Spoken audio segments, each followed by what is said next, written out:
Cuando hablamos de alguna cosa, lo mejor es saber de qué estamos hablando. A veces se dice que algo es científico, está científicamente comprobado, y para saber si esto es verdad, pues primero tenemos que definir qué es ciencia, qué entendemos por ciencia. Si entendemos cosas diferentes, pues no estamos hablando de lo mismo.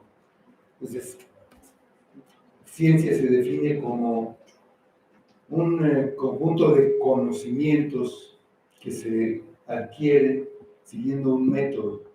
O sea, la observación, se observa un fenómeno, se mide, se hacen mediciones, se elabora una tesis, una teoría, y se comprueba por medio de la experimentación.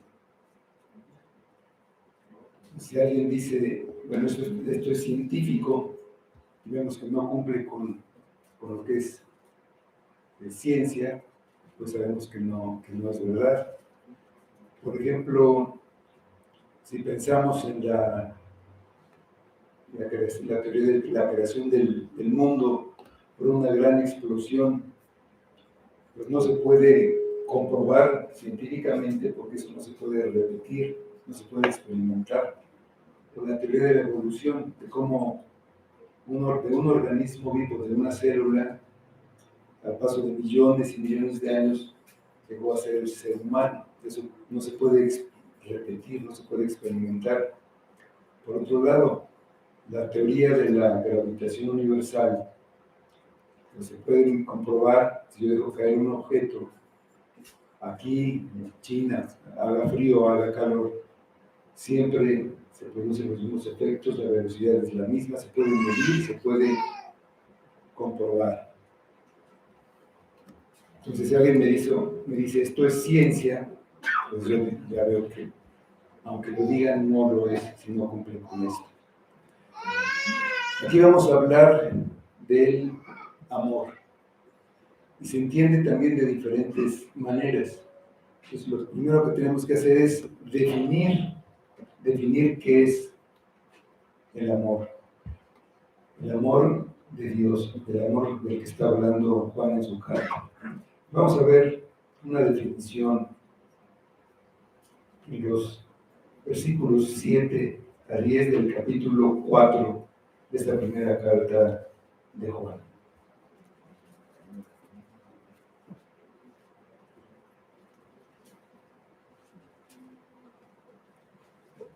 Dice así la palabra de Dios: Amados, amémonos unos a otros, porque el amor es de Dios. Todo aquel que ama es nacido de Dios y conoce a Dios. El que no ama no ha conocido a Dios, porque Dios es amor. En esto se mostró el amor de Dios para nosotros, que Dios envió a su Hijo unigénito al mundo para que vivamos por Él. En esto consiste el amor, no en que nosotros hayamos amado a Dios, sino en que Él nos amó a nosotros y envió a su Hijo en propiciación por nuestros pecados. Vamos a orar. Señor, te damos muchas gracias por el amor que nos has dado, por lo que nos has mostrado, y es a través de Cristo como te podemos ver, como te podemos conocer y como podemos conocer este amor tan grande, tan incomprensible para nosotros, fuera de nuestro entendimiento. Y te pedimos que nos ayudes a traerlo a nuestro nivel para que podamos entenderlo y sobre todo podamos vivirlo en nuestra vida diaria, en lo que tú has designado que lo hagamos, que es estar en el cuerpo de Cristo, en una iglesia local. Ayúdanos, Padre, obra en nosotros con tu espíritu. Obra a través de tu palabra y que todo sea para tu gloria y bien de tu pueblo. En el nombre de Cristo. Amén.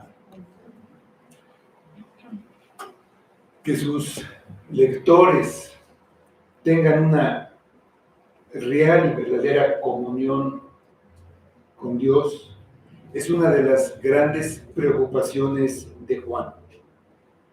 Para poder tenerla, deben conocer la revelación que Jesucristo hizo de su Padre durante su estancia en este mundo y de la que Juan y sus compañeros apóstoles fueron testigos y participantes, ya que ellos fueron enviados personalmente por Jesucristo para dar a conocer el Evangelio.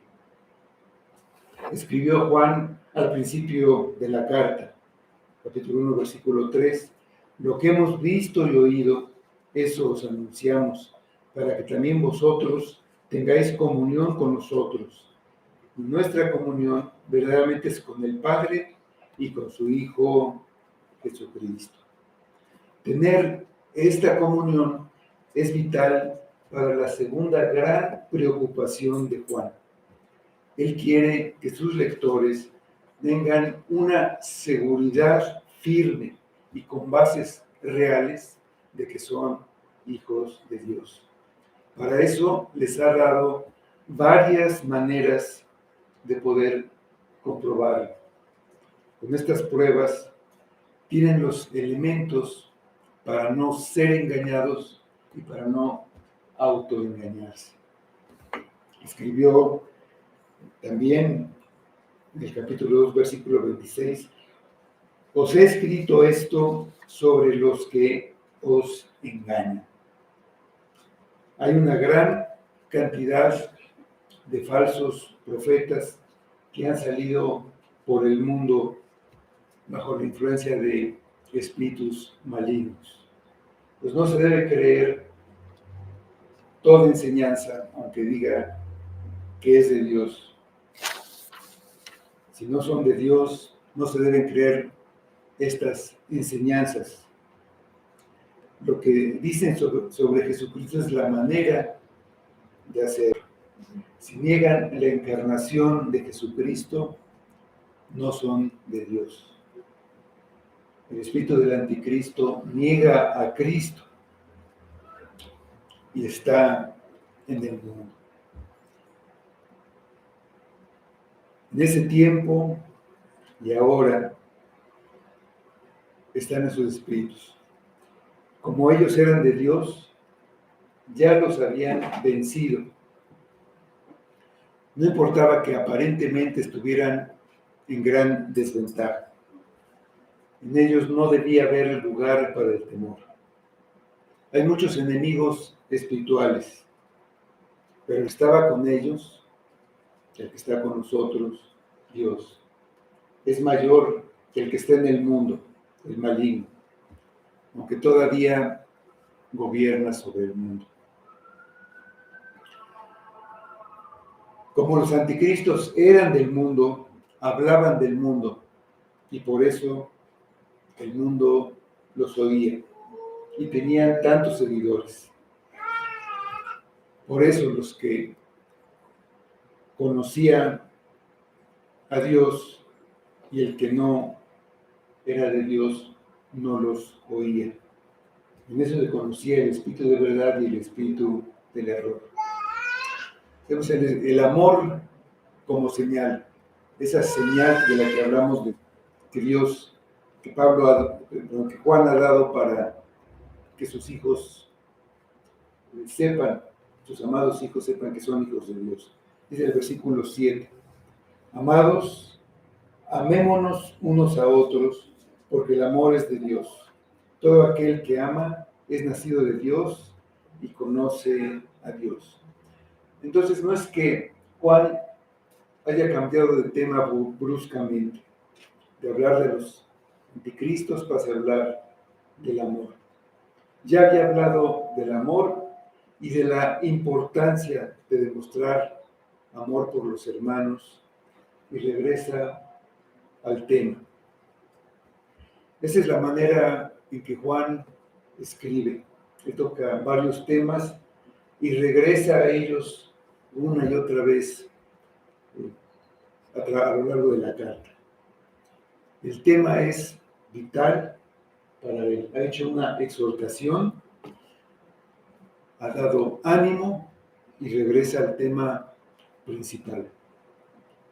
O sea, no ha dicho todo lo que se necesita saber sobre el amor y sus lectores deben entender la importancia del tema.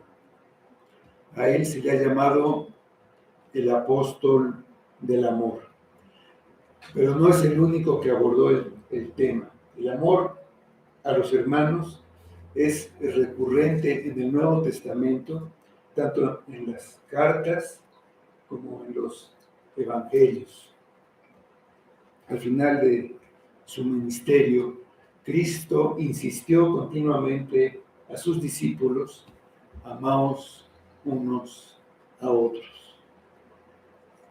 Les decía continuamente que en el mundo serían aborrecidos y que sufrirían aflicción, pero a pesar de eso, debían amarse. Y así el mundo vería que eran sus discípulos. Esa es la manera de demostrar, sin lugar a dudas, de que se es un verdadero discípulo de Cristo y un hijo de Dios. El punto de Juan es que la prueba definitiva de tener comunión con Dios y ser hijo de Dios es el amor por los demás. Es una prueba aún más importante que las doctrinas que se creen. Y por supuesto que estas doctrinas son de capital importancia. Juan lo ha demostrado y lo seguirá haciendo a lo largo de la carta. Pero no son la prueba definitiva. Si creemos doctrinas equivocadas, no tenemos la verdad y sin ella no tenemos nada. Nos quedamos sin fundamento. Por eso, las doctrinas verdaderas son indispensables. Pero pasando a la práctica, pasando a hacer un autoexamen, el conocer las verdaderas doctrinas, las doctrinas correctas, no es la prueba definitiva de ser un verdadero hijo de Dios. Es perfectamente posible que una persona tenga conocimiento de todas las doctrinas verdaderas y sin embargo no sea hijo de Dios. Hay muchas personas que conocen y entienden intelectualmente todo lo que la Biblia expone y lo reconocen como verdadero. Les interesa la teología, la estudian, hasta adoptan un sistema teológico y dicen que es superior a otros. Hasta debaten y lo defienden. Sin embargo, es posible que no tengan la gracia del Señor Jesucristo ni el Espíritu de Dios morando en ellos y que no tengan comunión con Dios. Se puede conocer el lenguaje cristiano, hablar de la salvación, de la encarnación de Cristo, decir que es el único Salvador, como lo hacen personas que tienen mucho tiempo de estar asistiendo a una iglesia y han oído esto muchas veces, pero saber todo esto, aunque es indispensable, no es suficiente. El elemento clave nos lo muestra Juan en estos versículos. Es algo más profundo y es una garantía segura de la posición que ocupamos verdaderamente. Es una prueba más reveladora que hacer una profesión de fe correcta. En su carta a los Corintios, Pablo lo dejó muy claro en el capítulo 13 cuando habló de la preeminencia del amor. La fe es lo más valioso. Y es un don por medio del cual recibimos la salvación. La fe es un medio. Pero el amor es la prueba de que la fe es real, de que es verdadera. Hoy en 1 Corintios 13, en el versículo 2, dice: y si tuviese profecía y entendiese todos los misterios y toda ciencia, y si tuviese toda la fe, de tal manera que trasladase los montes, y no tengo amor, nada soy. En el versículo 8, el amor nunca deja de ser, pero las profecías se acabarán y cesarán las lenguas y la ciencia acabará. En el 13, y ahora permanecen la fe, la esperanza y el amor. Estos tres, pero el mayor de ellos es el amor. Tener amor por los hermanos es una prueba más clara que la conducta y el conocimiento. En esta carta, Juan ya ha dicho que nuestra manera de vivir, lo que dijo de que si guardamos o no los mandamientos, indica nuestra comunión con Dios. Nuestra conducta tiene consecuencias en nuestra vida. Dice Gálatas 6:7. No os engañéis, Dios no puede ser burlado, pues todo lo que el hombre sembrare, eso también segará. El comportamiento de una persona determina su lugar en la eternidad, porque su conducta externa, que es lo que se ve, lo que nosotros vemos, viene de lo que hay en su corazón. Revela lo que realmente es la persona. Del corazón salen los malos pensamientos, sale el pecado, como dijo Cristo, y se traducen en malas acciones. Dice 1 Corintios 6, versículos 9 y 10. ¿No sabéis que los injustos no heredarán el reino de Dios? No erréis, ni los fornicarios, ni los idólatras, ni los adúlteros, ni los afeminados, ni los que se echan con varones, ni los ladrones, ni los avaros, ni los borrachos, ni los maldicientes, ni los estafadores heredarán el reino de Dios. Y si eso hay en el corazón, eso es lo que va a salir. Ese corazón necesita ser cambiado. Entonces, la forma de vida de las personas es muy importante, pero el hecho de que vivan una vida moral y ética no comprueba que sean hijos de Dios. Hay personas que se dedican a hacer buenas obras y dedican su vida y su fortuna a causas humanitarias, pero eso no significa que esa persona sea un hijo de Dios. La Madre Teresa de Calcuta, de la que se habla a veces, que ya murió, hacía muchas buenas obras, pero lo hacía para ganar su salvación. No era un hijo de Dios, no era hijo de Dios.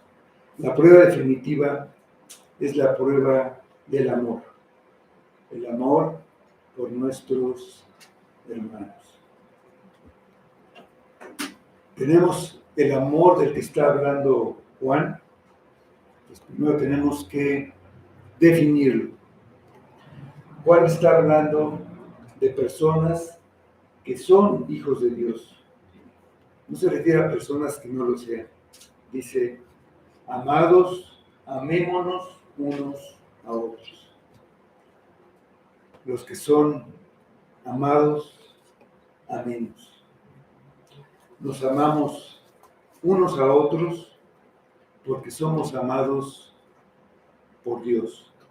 El amor de Dios está en nosotros y sale. De sus pasiones amarse unos a otros.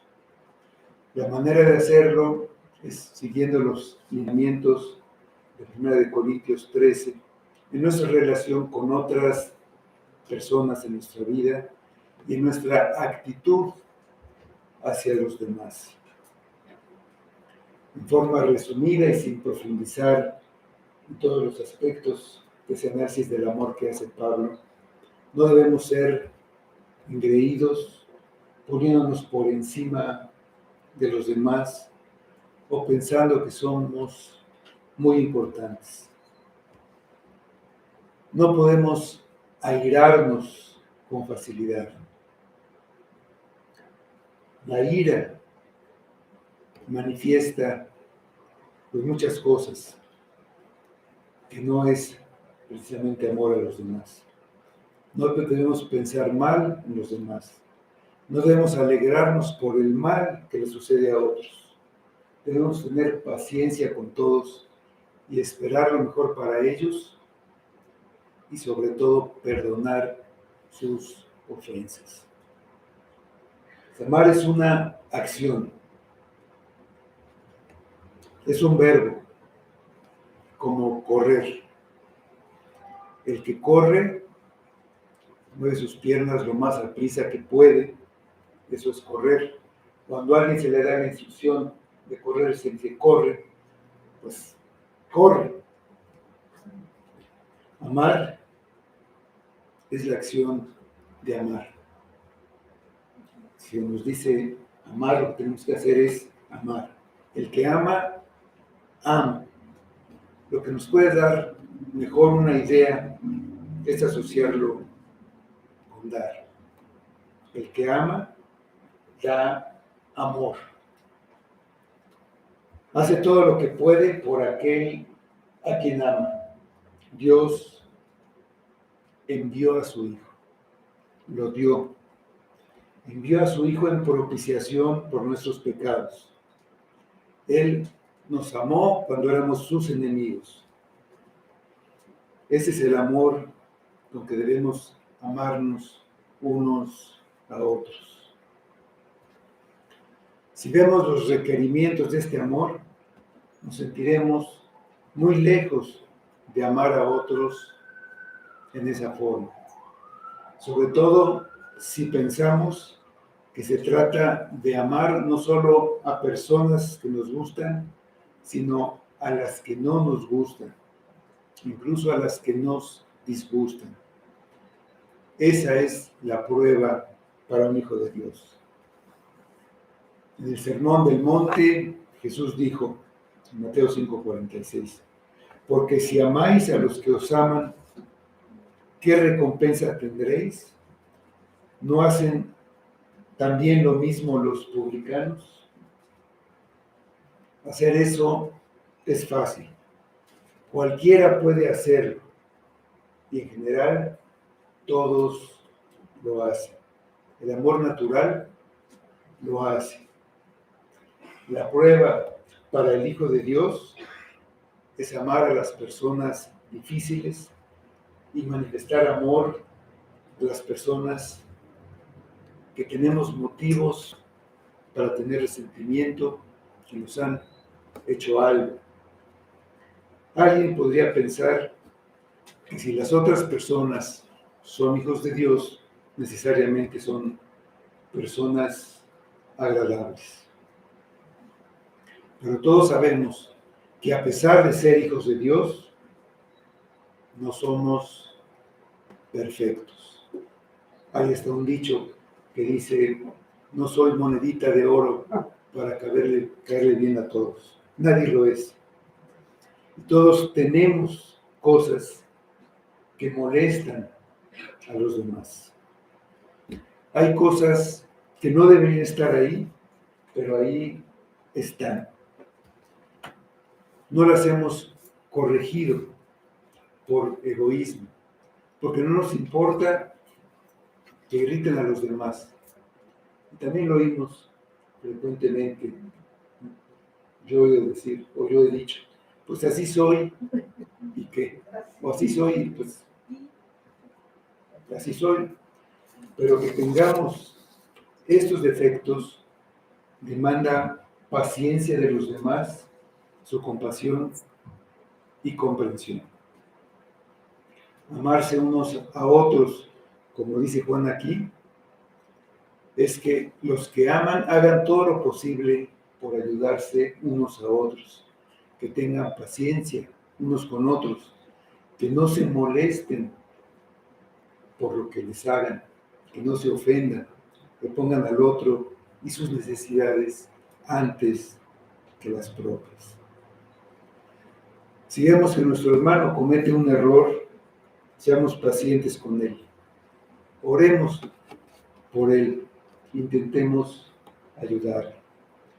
Seamos compasivos en lugar de pensar en el daño que nos ha hecho. Consideremos que su falta es algo que en realidad lo daña, lo está perjudicando a él, porque lo está privando de una buena parte del gozo de la vida cristiana. Eso es lo que significa amar, ver el problema en sí y no lo que nos afectó a nosotros. Verlo como Cristo lo hizo, teniendo compasión por esa persona, aceptándola con sus defectos y fallas, aceptándola y restaurándola por medio del amor. Juan lo ha mostrado como un mandamiento y es la manera de enseñar a vivir en santidad. La santidad es aborrecer y evitar el pecado. No consiste en denunciar pecados o errores. Es muy fácil señalar o acusar a personas que hacen ciertas cosas, pero eso no es santidad. La santidad es amarse unos a otros. En eso se basa nuestra relación con Dios. El amor del que habla Juan no es el amor natural, es el amor de Dios. Lo definió en el capítulo 3, versículo 16. En esto hemos conocido el amor, en que Él puso su vida por nosotros. Amándose unos a otros con ese amor, se demuestra que son de Dios. Están haciendo lo que Dios hace. Se manifiesta que el amor que tenemos lo hemos recibido de Dios. Esa es la primera razón para el amor a los hermanos. Amados, amémonos unos a otros, porque el amor es de Dios. Todo aquel que ama es nacido de Dios. Nos demuestra el nuevo nacimiento. Por eso, la prueba definitiva de ser verdaderamente un hijo de Dios es esa. Lo que nos hace ser hijos de Dios es lógicamente ser nacidos de Dios. Eso es lo único que nos hace hijos de Dios. No lo que digamos o lo que creamos, ni que vivamos de cierta manera, ni que hagamos buenas obras. Lo que nos hace hijos de Dios es haber nacido de Dios. Amarse unos a otros es lo que demuestra que se ha nacido de Dios. Solo los que han nacido de Dios pueden hacerlo, pueden amar así. Para el hombre natural es imposible. Para comprobarlo, pues nos basta ver las reacciones que tienen la mayoría de las personas pues en la vida cotidiana. Cuando alguien nos afecta de alguna manera, inmediatamente viene el reclamo, y a veces con violencia. Es mi derecho, es mío, es mi me pertenecen. Se pone siempre antes. Y el hombre natural no puede amar en ese sentido. Los únicos que pueden amar como Dios ama son los que han recibido la naturaleza de Dios. Es en prueba del amor. El versículo 8 dice, el que no ama no ha conocido a Dios, porque Dios es amor. Los nacidos de Dios aman a los demás. Si en mí hay algo de la naturaleza divina y Dios es amor, en mí debe existir algo de ese amor. Y necesariamente es visible. Se ve en mi manera de tratar a los demás. No será un amor perfecto por nuestras limitaciones y por el pecado que aún tenemos, el pecado remanente. Pero debe estar ahí y manifestarse de alguna forma, aunque sea débilmente.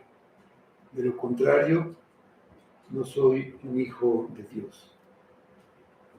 Juan lo dice de una manera clara en este versículo. El que no ama, no ha conocido a Dios. Al comprobar la existencia de ese amor, se demuestra que se conoce a Dios. Dios es amor, por lo que en cuanto conozco más a Dios, más sabré del amor de Dios y más amaré como Dios ama. Habla esto de un crecimiento. El crecimiento espiritual se va dando con un mayor y mejor conocimiento de Dios. Dice Pablo en 1 Corintios 13, 11 y 12, hablando de ese crecimiento. Dice, cuando yo era niño, hablaba como niño, pensaba como niño, juzgaba como niño. Mas cuando ya fui hombre, dejé lo que era de niño. Ahora vemos por espejo, oscuramente, mas entonces veremos cara a cara. Ahora conozco en parte, pero entonces conoceré como fui conocido. O sea, al principio era como niño, en pensamiento y acciones, y también en conocimiento. Se empieza con poco conocimiento, que crece y se desarrolla al andar en comunión con Dios. Esa vida en común con Dios influye en la conducta que se tiene con los otros. Conocer a Dios no es saber cosas acerca de Él, sino conocerlo de una manera íntima. Como dice Dios que conoció a su pueblo, te conocí de una manera íntima, cercana, que solo se da con la convivencia diaria, por caminar con Dios. El amor mostrado, dice el versículo 9 y 10. En esto se mostró el amor de Dios para con nosotros, en que Dios envió a su Hijo unigénito al mundo para que vivamos por Él. En esto consiste el amor, no en que nosotros hayamos amado a Dios, sino en que Él nos amó a nosotros y envió a su Hijo en propiciación por nuestros pecados. Dios es amor y se mostró ese amor para con nosotros de una manera clara, sin lugar a ninguna duda. El Padre no solo dio a su Hijo en un amor perfecto cuando nos redimió, sino que también nos dio el modelo definitivo en Cristo sobre cómo actúa ese amor en sacrificio desinteresado. Juan quiere que veamos ese amor para que amemos al que nos amó. Tan pronto como se ame a Dios, se amará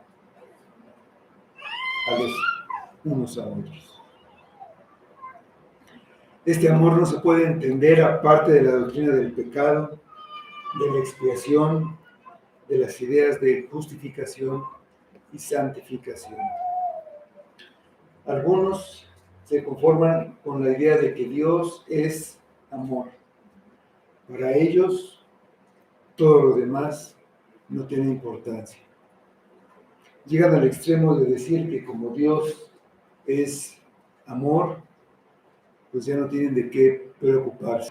Al final, porque Dios es amor, va a perdonar a todos y nadie va a ser castigado. No hay duda de que Dios es amor y que ese amor se ha manifestado de muchas maneras. La misma creación es una manifestación de su amor. Su providencia manifiesta su amor, de que Él hace salir el sol sobre buenos y malos y hace llover sobre justos e injustos. Se manifiesta en que sostiene a su creación y la cuida. Pero el amor de Dios se ve y se conoce en ver lo que Dios ha hecho por nosotros y en nosotros por medio de Jesucristo. No se puede entender por qué fue necesario que enviara a su Hijo sin ver la condición en la que quedó el hombre por la entrada del pecado en el mundo. Y la amorosa promesa de Dios de enviar a un Salvador. Y cómo vino, y cómo lo hizo. Y eso es lo que explican estos versículos. En su Evangelio, Juan había escrito: porque de tal manera amó Dios al mundo, que ha dado a su Hijo unigénito, para que todo aquel que en Él cree no se pierda, mas tenga vida eterna. Juan 3:16. Es la misma idea, expresada en diferentes palabras. Ha dado significa que lo que Él tenía se desprendió de su Hijo. Lo tenía a su lado y lo dio, lo que implica un sacrificio infinito, un acto de amor para salvar a los que amó. No conocemos el amor de Dios si no entendemos nuestra condición sin Cristo. Sin ver nuestra miseria no podemos ver su gracia. Dios nos amó, dice el versículo. ¿Por qué nos amó? Definitivamente no es porque seamos merecedores de ese amor. No es porque seamos hermosos y agradables. No es porque seamos personas maravillosas y dignas de ser amadas. Pero Juan nos da la razón. Nos dice que Dios envió a su Hijo unigénito para que pudiéramos vivir por Él. Sin Él estamos muertos y seguiríamos muertos en nuestros delitos y pecados. Sin Jesucristo estamos en un estado de muerte espiritual. No solamente no conocemos a Dios, sino que no podemos entender las cosas espirituales. No tenemos vida, no vivimos, no existimos espiritualmente hablando. Dice la carta de los Efesios, capítulo 2, versículos 1 a 3. Y Él os dio vida a vosotros cuando estabais muertos en vuestros delitos y pecados, en los cuales anduvisteis en otro tiempo, siguiendo la corriente de este mundo, conforme al príncipe de la potestad del aire, el espíritu que ahora opera en los hijos de desobediencia, entre los cuales también todos nosotros vivimos en otro tiempo, en los deseos de nuestra carne, haciendo la voluntad de la carne y de los pensamientos. Y éramos, por naturaleza, hijos de ira, lo mismo que los demás. No solamente estábamos muertos, no solamente no éramos dignos del amor de Dios, nuestra naturaleza caída y dominada por el pecado, sino que odiábamos a Dios. En esto consiste el amor, no en que nosotros hayamos amado a Dios. No es que en nuestro estado natural nosotros amáramos a Dios y Él, en respuesta a nuestro amor, nos amara. La realidad es que nadie busca a Dios. Es Dios el que busca a la humanidad caída. Porque el Hijo del Hombre vino a buscar y a salvar lo que se había perdido. No es que nosotros amemos a Dios, sino que Él nos amó a nosotros. Sin merecerlo, sin buscarlo, Dios envió a su Hijo unigénito al mundo. Ese es el centro del Evangelio, las buenas noticias de Jesucristo. Es el Hijo de Dios, el unigénito, el eterno Hijo de Dios, igual a Dios desde la eternidad. No fue creado, es uno con Dios, la segunda persona de la Trinidad. Dios lo envió.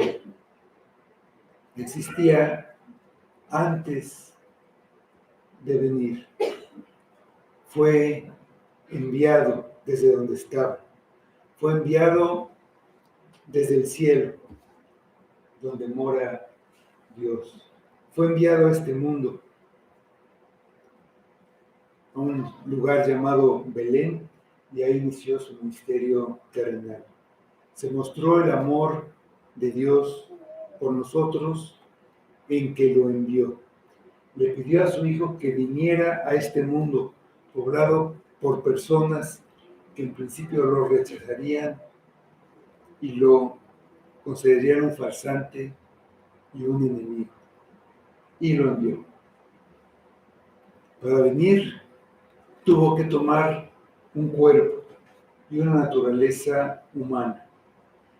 Si no creemos la doctrina de la encarnación, no conocemos el amor de Dios y el amor de Dios no permanece en nosotros. Dice el versículo que Dios lo envió en propiciación por nuestros pecados. La propiciación es un sacrificio que se ofrecía para apaciguar la ira de alguien al que se había ofendido, para que cambie su postura, para que sea propicio, para que esté a nuestro favor. En las antiguas religiones paganas, así como en muchas religiones todavía hoy, se enseña la idea de que el hombre aplaca a Dios ofreciendo ofrendas o haciendo sacrificios. A veces nos dice que ayunar, no comer cierto tiempo, es un sacrificio que hacemos para agradar a Dios. Sin embargo, la Biblia enseña que Dios mismo ha proporcionado el único medio por el cual se puede aplacar su ira. Y el hombre pecador puede reconciliarse con él. En el Nuevo Testamento El acto de la propiciación siempre se refiere a la obra de Dios y no a los sacrificios o a las ofrendas dadas por el hombre. La razón de esto es que el hombre es totalmente incapaz de satisfacer la justicia de Dios, excepto que pase toda la eternidad en el infierno. No hay ningún servicio, sacrificio o regalo que el hombre pueda ofrecer para apaciguar la santa ira de Dios o para satisfacer su perfecta justicia. La única satisfacción o propiciación que puede ser aceptable para Dios y que pueda reconciliar al hombre con él, tenía que ser hecha por Dios. Por esta razón, Dios Hijo, Jesucristo, vino al mundo en forma de hombre para hacer un sacrificio perfecto por el pecado e hizo propiciación o expiación por los pecados del pueblo. El amor de Dios se muestra en que el ofendido envió a su Hijo amado al mundo para que fuera la ofrenda por el pecado de nosotros. Significa que Dios, al que no conoció pecado, por nosotros lo hizo pecado para que nosotros fuésemos hechos justicia de Dios en él. 2 Corintios 5:21. Significa que Jesucristo no solo es el sacerdote, sino también la ofrenda, la propiciación, el sacrificio ofrecido. Dios lo envió al mundo para castigar nuestros pecados en él. Su Hijo fue el sacrificio ofrecido en nuestro lugar. Él recibió el castigo que nosotros merecíamos. En eso vemos el amor de Dios, no solamente en que envió a su Hijo al mundo, sino en la propiciación, su sacrificio, para que con el castigo que merecían nuestros pecados quedara pagado y nosotros pudiéramos ser librados. Él pagó con su vida. Es el castigo por el pecado, la muerte. Pero Él se levantó de los muertos y con eso demostró que el pago que había hecho era suficiente, que la ley había sido cumplida, se había hecho justicia. Dios seguía siendo justo si perdonaba al pecador. Con el envío de su Hijo, Él hizo todo lo necesario porque el hombre es incapaz de hacerlo. Su deuda eterna debe ser pagada por la eternidad. Él, a su costo, pagó la deuda de su enemigo. Ese es amor. Empezamos a comprender el amor de Dios cuando vemos que si Cristo no hubiera muerto de la manera que lo hizo, Dios no hubiera perdonado el pecado. No puedes amar a Dios sin antes ver lo que es el amor que Dios nos ha dado.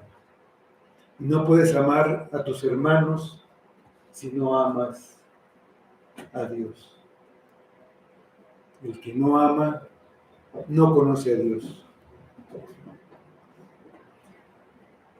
¿Puedes ver amor en tu vida? Recuerda que amar es una acción, es algo que haces y va creciendo y se fortalece. Hay que ejercitar. ¿Ya empezaste a amar? Vamos a amar.